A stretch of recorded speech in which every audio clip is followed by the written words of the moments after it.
우리 다 같이 한 목소리로 읽습니다. 나의 원수가 내게 대하여 악담하기를 그가 어느 때에나 죽고 그의 이름이 언제나 없어질까 하며 나를 보러 와서는 거짓을 말하고 그의 중심에 악을 쌓았다가 나가서는 이를 널리 선포하오며 나를 미워하는 자가 다 하나같이 내게 대하여 수군거리고 나를 해하려고 꾀하며 이르기를 악한 병이 그에게 들었으니 이제 그가 눕고 다시 일어나지 못하리라 하오며 내가 신뢰하여 내 떡을 나눠 먹던 나의 가까운 친구도 나를 대적하여 그의 발꿈치를 들었나이다. 아멘. 시편 41편 여러 번 보면서 우리가 한 가지 분명하게 알 수 있는 것이 있죠. 그것은 무엇이냐면 이 시를 지은 시인이 어떤 질병인지는 모르지만 어떤 질병 가운데 고통당하고 있는 것을 알게 됩니다. 2절에도 보시면 여호와께서 그를 지키사 살게 하시리니 라는 말씀이 나오고요. 3절과 4절에 여호와께서 그를 병상에서 붙드시고 그가 누워있을 때마다 그의 병을 고쳐주시나이다. 내가 말하기를 여호와여 내게 은혜를 베푸소서 내가 주께 범죄하였사오니 나를 고치소서 라는 말씀이 나오죠. 그리고 8절에도 이르기를 악한 병이 그에게 들었으니 라는 그런 표현이 또 나오는 것을 보게 됩니다. 이처럼 지금 시인은 무슨 병인지는 모르지만 어떤 병에 걸려 있어요. 자, 그런데 이처럼 육신의 질병으로 고통당하고 있는 시인을 향해서 악한 자들이 뭐라고 말합니까? 오늘 본문에 있는 것처럼 5절에서 8절까지 있는 말씀 제가 다시 한번 읽어봅니다. 나의 원수가 내게 대하여 악담하기를 그가 어느 때에나 죽고 그의 이름이 언제나 없어질까 하며 나를 보러 와서는 거짓을 말하고 그의 중심에 악을 쌓았다가 나가서는 이를 널리 선포하오며 나를 미워하는 자가 다 하나같이 내게 대하여 수군거리고 나를 해하려고 꾀하며 이르기를 악한 병이 그에게 들었으니 이제 그가 눕고 다시 일어나지 못하리라. 악한 자들이 이 병든 시인을 향해서 뭐라고 말해요? 악담합니다. 언제나 저 사람이 죽을까? 라고 악담하고 다시는 살지 못할 것이다 라고 악담하면서 욕을 하는 그런 모습을 보게 됩니다. 이것은 악한 자들의 특징입니다. 악한 자들은 어려운 가운데 있는 자들을 두고 악담하기를 좋아하고 수군수군하기를 좋아하고 저주하기를 좋아해요. 특별히 악한 자들은 의인이 고통당하는 것을 기뻐합니다. 그리고 한 걸음 더 나아가서 의인들이 그런 고통으로 말미암아 멸망하기를 원해요. 망하기를 원해요. 그래서 악담하고 저주하는 것이, 물론 우리 가운데는 그런 마음이 없는 줄 압니다. 그러나 우리가 우리 자신을 한번 생각하면서 우리에게도 간혹 이런 마음이 들 때가 있다. 언제? 내가 미워하는 사람이 고통을 당하면, 아니 좀 더 심하게 내 원수가 고통을 당하면 우리에게도 그런 마음이 들 수 있어요. 그 고통으로 인해서 망하기를, 그 고통으로 인해서 죽어버리기를, 그 고통으로 인해서 우리 가운데서 떠나가기를 원하는 그런 마음들이 우리 가운데 불쑥불쑥 들 때가 없지 않아 있어요. 아니 그 정도는 아니라 할지라도 내가 미워하는 자들, 내 원수들이 고통을 당하면 그것으로 인해서 좋아하고 고소해야 하는 그런 마음이 우리 가운데 들 수가 있다. 그러나 우리가 분명히 기억해야 돼. 이런 마음은 악한 사단 마귀로부터 주어지는 마음이다 라는 사실을 분명히 알아야 돼. 이런 마음에 오랫동안 사로잡혀 있는 것은 악한 사단 마귀의 종로로 타는 것이다 하는 것을 알아야 돼. 그리고 그런 가운데서 가장 빨리 벗어날 수 있도록 내 마음과 생각을 우리가 다스릴 수 있어야 한다.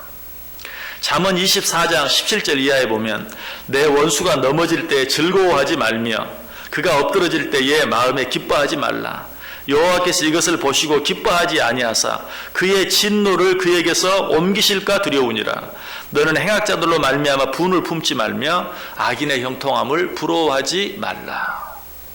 악한 자들이 고통을 당할 때 너희는 즐거워하지 말라. 그러면서 한 가지 무서운 말씀을 하시죠. 그 진노가 너희들에게 옮겨갈까 두렵다 라고 말하고 있어요.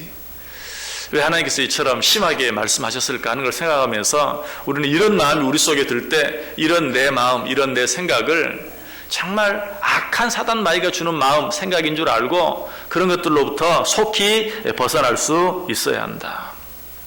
우리는 악한 자들이 고통을 당할 때 그것으로 인해서 기뻐하거나 즐거워하면 안 돼요. 왜 하나님께서 오늘 악한 자들이 고통당하는 것 보면서 너희들은 기뻐하지 말라. 혹시라도 잘못하면 그 진노가 너희들에게 옮겨갈 수도 있다라고까지 말씀하십니까? 아무리 어떤 사람이 악하고 아무리 어떤 사람이 불의하다 할지라도 우리들에게는 그런 사람을 판단할 수 있는, 혹 그런 사람들을 비판할 수 있는, 아니 그런 사람을 저주하거나 벌할 수 있는 권세가 우리에게는 없기 때문에 그래요. 그런 권세는 누구에게만 있어요? 하나님께만 있어요. 로마 14장 4절에 분명히 말하죠. 남의 하인을 비판하는 너는 누구냐? 그가 서 있는 것이나 넘어지는 것이 자기 주인에게 있음에 그가 세움을 받으리니 이는 그를 세우시는 권능이 주께 있습니다. 우리는 누군가를 판단할 권한이 없어요. 우리는 누군가를 비판할 권한이 없어요. 그런 권세, 그런 권한은 오직 하나님께만 있는 것이. 그렇기 때문에 내게 없는 권한, 하나님의 권한을 내 권한처럼 사용하는 것은 얼마나 큰 죄입니까? 그래서 하나님께서 말씀하시는 것이 악한 자가 고통당하는 것을 인하여 기뻐하고 즐거워하면 그 고통이 너에게 옮겨질 수도 있다. 왜? 내 권한을 네가 빼앗은 것이기 때문에. 그러므로 우리는 이 일이 얼마나 무서운 일인가 하는 것을 기억하면서 내 속에 이런 마음이 들 때마다 이런 마음과 생각을, 우리 주 예수 그리스도의 마음을 생각하면서, 우리 주 예수 그리스도의 사랑을 생각하면서 이런 마음들을 다스릴 수 있어야 됐다. 자, 그런데 우리는 거기서 끝나면 안 돼요. 그리스도인이라고 자처하는 우리들은 악한 자들을 미워하지 않고 악한 자들을 비판하지 않고 그들이 고통당하는 것을 즐거워하지 않는 그런 자리에서 끝나서는 안 돼요. 거기서 한 걸음 더 나아갈 수 있어야 돼요. 어디까지? 그런 자들을 위해서 오히려 기도해주고 축복해 줄 수 있어야 한다. 베드로전서 3장 8절 이하에 말합니다. 마지막으로 말하노니 너희가 다 마음을 같이하여 동정하며 형제를 사랑하며 불쌍히 여기며 겸손하며 악을 악으로 욕을 욕으로 갚지 말고 도리어 복을 빌라. 이를 위하여 너희가 부르심을 받았으니 이는 복을 이어받게 하려 하심이라. 그러므로 생명을 사랑하고 좋은 날 보기를 원하는 자는 혀를 금하여 악한 말을 그치며 그 입술로 거짓을 말하지 말고 악에서 떠나 선을 행하고 화평을 구하며 그것을 따르라. 여기 뭐라고 말해요? 악을 악으로, 욕을 욕으로 갚지 말고 도리어 복을 빌라. 그렇게 하면 어떻게 된다? 이를 위하여 너희가 부르심을 받았으니 이는 복을 이어받게 하려 함이라. 너무나 대조적이. 악한 자들을 비판하고 악한 자들을 판단하고 그들이 고통당하는 것을 즐거워하는 것은 그들의 고통이 너희들에게 옮겨갈 수 있는 것이요. 그들을 위하여 기도하고 축복하는 것은 오히려 너희들이 복을 이어받게, 끊이지 아니하고 계속해서 복을 받는 비결이다라고 이야기하고 있어요. 그래서 로마서 12장 14절에도 말합니다. 너희를 박해하는 자를 축복하라. 축복하고 저주하지 말라. 로마서 12장 17절 이하에도 아무에게도 악을 악으로 갚지 말고 모든 사람 앞에서 선한 일을 도모하라. 할 수 있거든 너희로서는 모든 사람과 더불어 화목하라.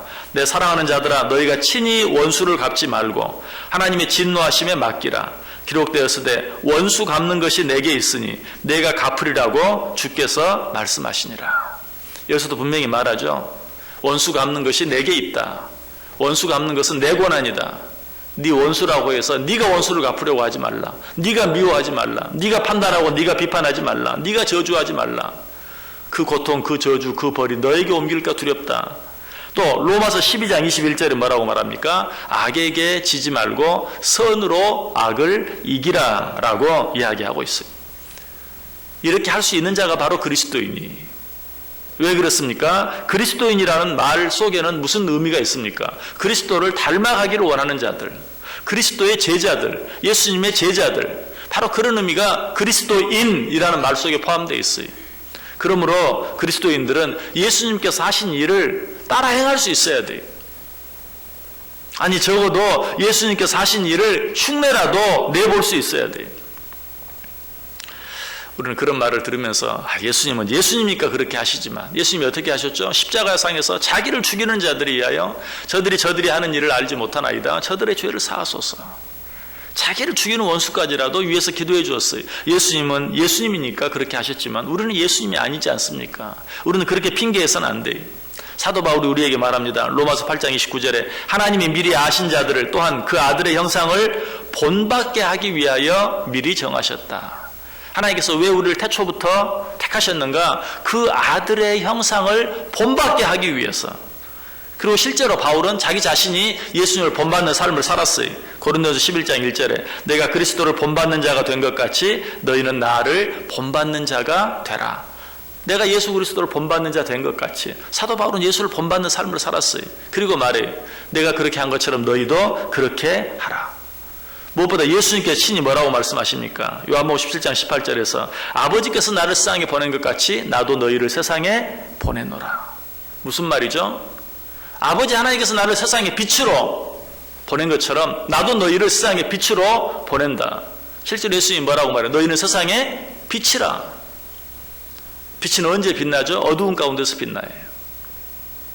내 상황이 어려우면 어려울수록 다 나를 사랑해주고 선대해주는 그런 삶 속에서 빛이 되기는 쉽지 않아요.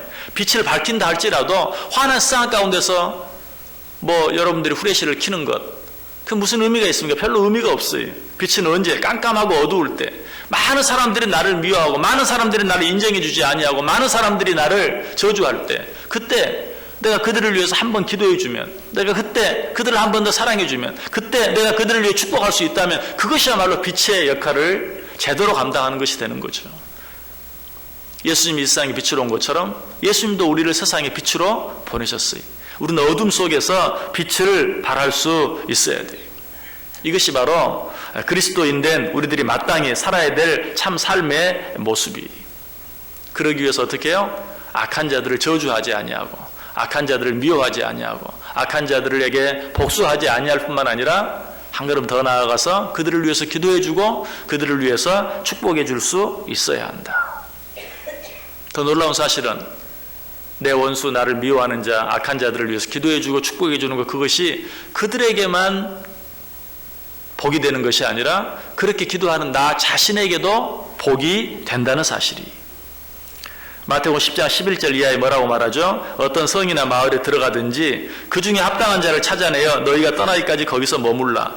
또 그 집에 들어가면서 평안하기를 빌라. 그 집이 이에 합당하면 너희 빈 평안이 거기 임할 것이요 만일 합당하지 아니하면 그 평안이 너희에게 돌아올 것이니라.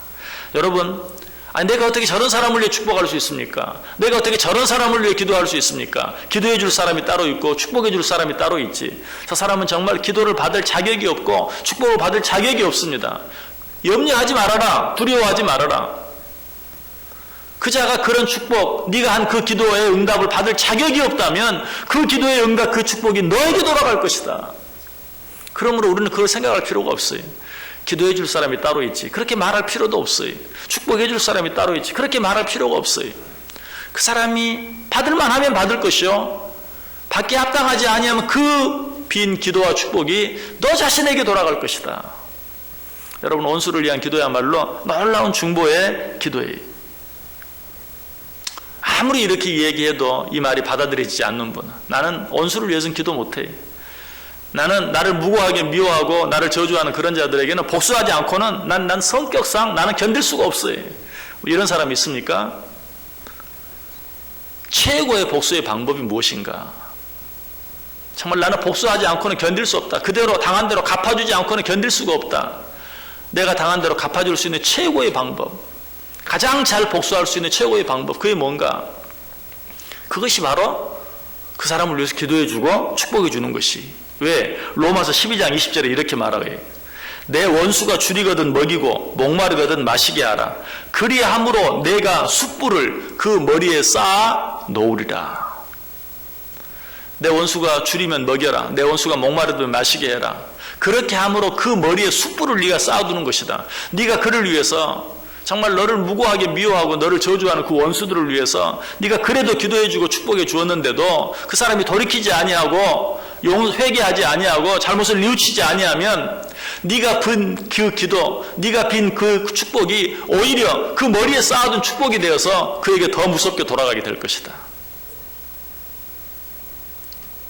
무슨 말이?